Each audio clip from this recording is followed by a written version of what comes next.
La ligne à grande vitesse a été inaugurée il y a un an à Rennes. 10 millions de voyages ont été enregistrés depuis entre Paris et la Bretagne. La SNCF parle d'un succès commercial mais refuse de préciser ses gains financiers. Pour le conseiller régional Gérard Lahellec, la SNCF ne perd pas d'argent en Bretagne. Le trafic devrait encore progresser avec l'arrivée progressive des nouvelles rames Océane, dont la capacité est plus élevée. À bord de ces rames neuves, les voyageurs ont le Wi-Fi et des chargeurs USB. Il aura fallu patienter des années, amputer du foncier agricole et débourser 3,5 milliards d'euros. Mais un an après la mise en service de la ligne à grande vitesse, LGV, entre Rennes et Paris, les résultats sont là.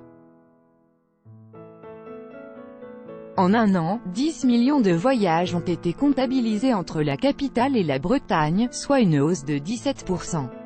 Un vrai succès commercial, selon Gwendoline Cazenave. L'intérieur de la nouvelle rame Océane TGV de la SNCF, ici en gare de Rennes, le 5 juillet 2018, c'est Alain, 20 minutes. La directrice des TGV Atlantique se félicite d'avoir reconquis des clients perdus, et prend en exemple les jeunes qui étaient partis vers le covoiturage et les pros. Boostée par l'arrivée des Ouigo et leur petit prix, la ligne à grande vitesse a donc séduit un public. La SNCF s'y retrouve-t-elle financièrement? Sans doute. Mais elle refusera de le dire. La SNCF ne perd pas d'argent en Bretagne. Je pense même qu'elle en gagne, glisse le conseiller régional Gérard Lahellec, chargé des transports. Et là aussi, les usagers sont de plus en plus nombreux. 10 millions de voyages en un an et un trafic en hausse de 9%. Le train est devenu une évidence.